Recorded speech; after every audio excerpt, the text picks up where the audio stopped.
This conversation will be led by Stephanie Villa, who's also a member of our Be Rare Foundation board and has her own little known YouTube channel called Soothing Sista. Cassy, we're so excited to introduce because last year our event raised $10,000, from which we created the Female Forward Grant. In the summer, we had several hundred applicants apply, and our winner was Ladylab, the founder of whom is Cassy Martinez. Welcome to the stage, Stephanie and Cassy.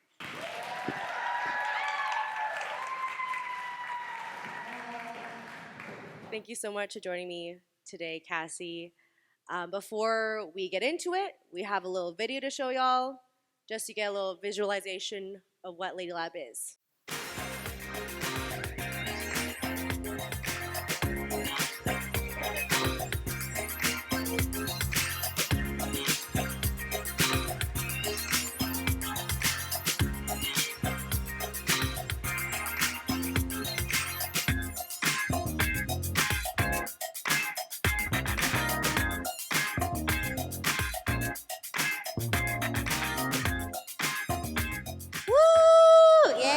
Thank you. So Ladylab is essentially a safe space for women to come together and collaborate and work together. When I first saw your app in the application process for the grant, I was like, this is genius. So what really made you come up with this idea? Yeah, totally. Well, thank you first and foremost for having me. This is amazing. And we've had so much fun since winning this grant. It's just been an opportunity of a lifetime. Back to your question of, why we first and foremost made Ladylab. It is for boss ladies, just like you guys. It is a service and a tool to really help out this emerging girl boss and boss lady community. There are 1,200 women every single day that are creating businesses. It could be an LLC, it could be an Etsy store, a YouTube channel, whatever. You guys are out there and you're being vulnerable and you're taking risks. And Ladylab, first and foremost, is a space for you to do that. I know that your background is not in app development or anything like that. I'm sure a lot of us are wondering in terms of an app, how do you even go about creating? Like, what are the first steps that you would take in order to create an app? Yeah, totally. So Ladylab was just a light bulb moment 3 years ago, and I remember making a journal entry about it in my diary, just like, okay, I have this vision and there's all these moving parts to it. Like, let me write this down. And so first and foremost is jotting down pen to paper what your vision is. And then, from there, it's steps like a SWOT analysis. It's like really on pen and paper saying like, what are the strengths, the weaknesses, the opportunities, the threats to your business. And then from there, creating a business plan, and this all is very unglamorous, but it helps you really think 3 to 5 years out, like, what is my business? It also helps you really think, am I this passionate about this project that I'm going to commit my blood, sweat, and tears to this for that long? Yeah, Clearly, totally. you're very passionate about this, and it turned out really well. I guess one of my questions, though, about creating an app is on the logistical side.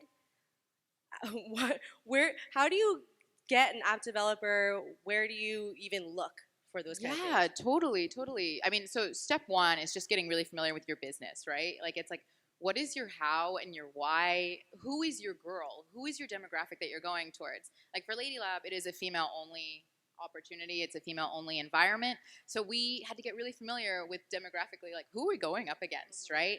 And then, I mean, also on top of that, it's like, I'm non-technical, so I had to look for a developer. So I had to use different resources like that. Like our developer, I found them on Upwork.com. I don't know if any of you guys are familiar with that platform, but basically it's a marketplace for you guys to find freelancers. And Upwork serves as the buffer, right? Like the middleman to make sure that your money is being spent wisely, you're not getting screwed over, all that jazz. Speaking about money, Yeah. I know that you are completely self-funded.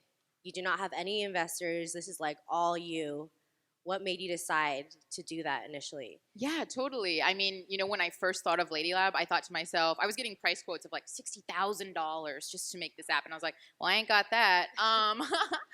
And I had to get crafty, right? And I remember thinking to myself, I had seen Shark Tank, like I knew that we needed an investor. And so I was, head first, like going after investment. I finally got FaceTime with one, and he was like, actually, see how far you can get without me. Be your own boss and stay that way. Because true wealth comes from ownership, and just like after that day, my perspective and my way of bringing Ladylab to life completely changed. I got very conscious and intentional with the money that I had coming in from my 9 to 5. I took on freelance jobs. And so the freelance jobs, so I could know like 100% of this money, this is going straight to Ladylab. And then the people that you worked with, they gained equity in your company. Totally. So this is a smart way when you ain't got the cash flow to start to build out your team. Like our UI designer, basically the guy who designed the app that you guys see, he's on equity. So I gave him a percentage of my company, but it's vested equity. And I would highly recommend that you guys look into this. It's basically when you give someone a percentage of your company, but over time. So he has vested equity in my company, but if he's with us for 2 years, and every quarter or every half year, he gets another percentage of the company. So it keeps skin in the game for him. Yeah. He can't leave. You ain't He leaving can't me. leave you. Yeah. And now we're still talking about money here, but you are the winner of the $10,000 Be Rare Female Forward Grant. Yeah. Can I ask, where has that money gone? What are you putting it into?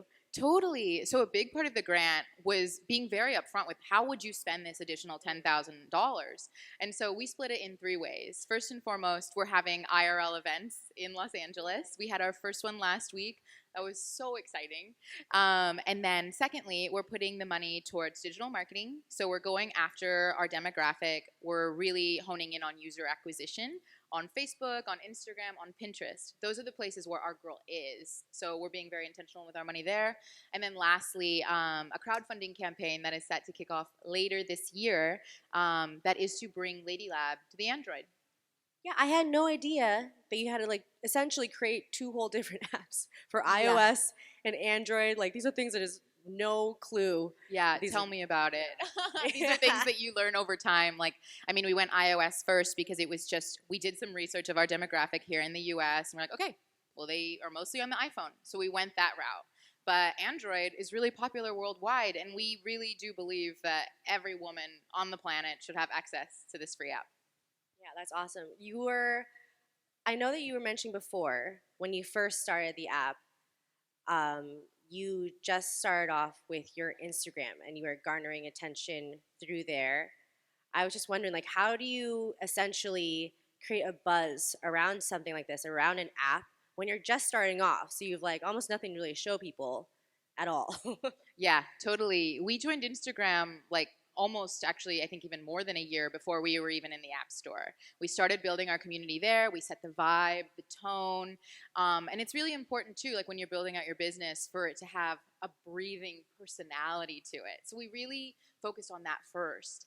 And to your point, yeah, some of our first users were Instagram followers. We built out a program called Ladylab Leaders, which essentially were some top followers of us that had said, I want to test out the app first. Like they said, like about their hustle, that they were willing to bug test the app. And I was like, oh my gosh, this is perfect. So we put together this curated, amazing group of 50 women, and they were our first users. And now they're evangelists for this brand. Like they're talking about it while getting coffee with friends, or they're recommending it to their pals, like when they're looking for work. So really lean into the community for sure.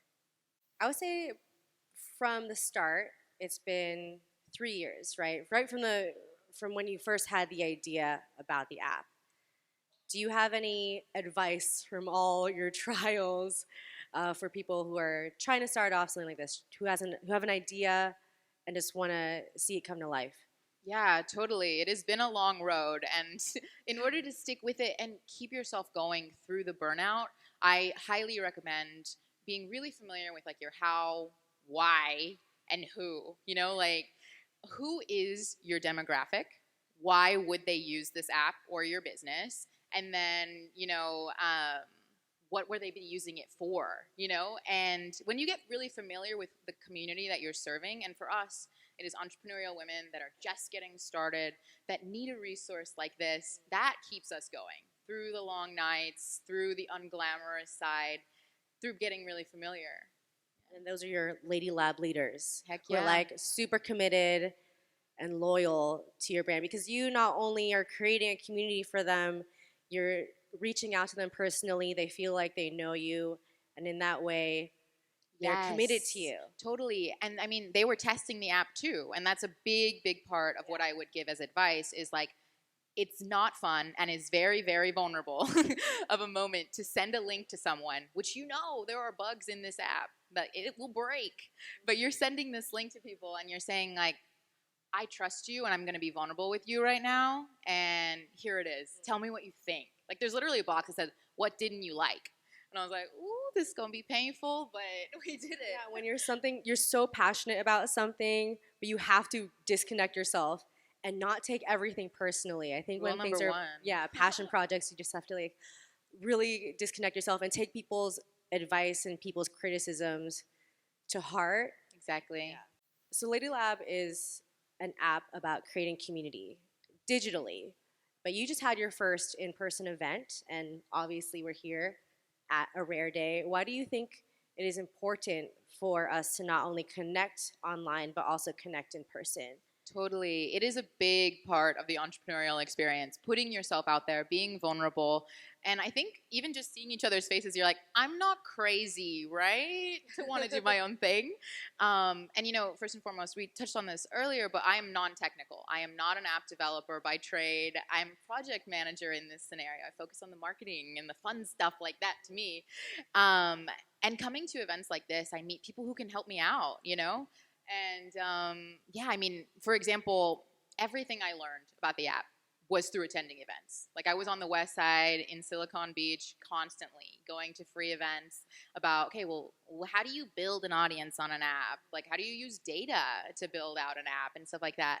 And I mean, big example, our advisor for Ladylab, I met her at an event. She was on a panel just like this, the only woman on the panel talking about data. And I was like, I've got to get to know this woman. Went up to her, got her coffee, and 3 years later, she is our advisor and with us every step of the way. Oh yeah, I mean, it's great to connect with people online from like a personally. I feel like when I meet somebody in real life, it just makes me want to connect with them more, especially when you're doing something creative, and you can just really riff ideas off of each other. Things just really happen when you meet people in real life. So that's why I'm very grateful that all of you are here today. Thank you so much for coming. Do you have any final words? I was just going to touch on the point that you're 100% right. That, I mean, so often we lean in on digital for relationships, but it is all about meeting that connection in person, and that's what Ladylab is all about. Awesome. I think we might have time for a question.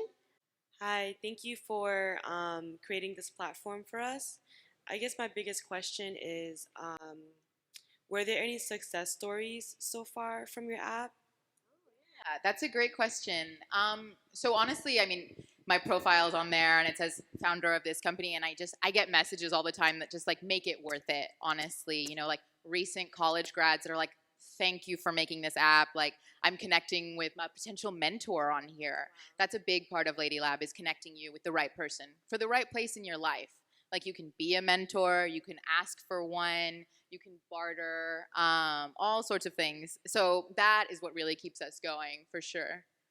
Yeah, it's so cool because I feel like, especially living in LA, living over here, we all know that there is so much at our fingertips. There are so many people who are very talented that we can work with. But personally, I'm like, where do I find this person? I don't know. Do I just DM them on Instagram? I don't know if they want to work Right. together. But with Ladylab, like, you know that people are on this application in order to work together. Yeah, that's a great point. Like, I mean, I think the old way was like on Instagram hitting up someone in the DMs, but it's like that's not exactly the purpose of that app. Whereas with Ladylab, it is intentional. You're on this application because you're about that life.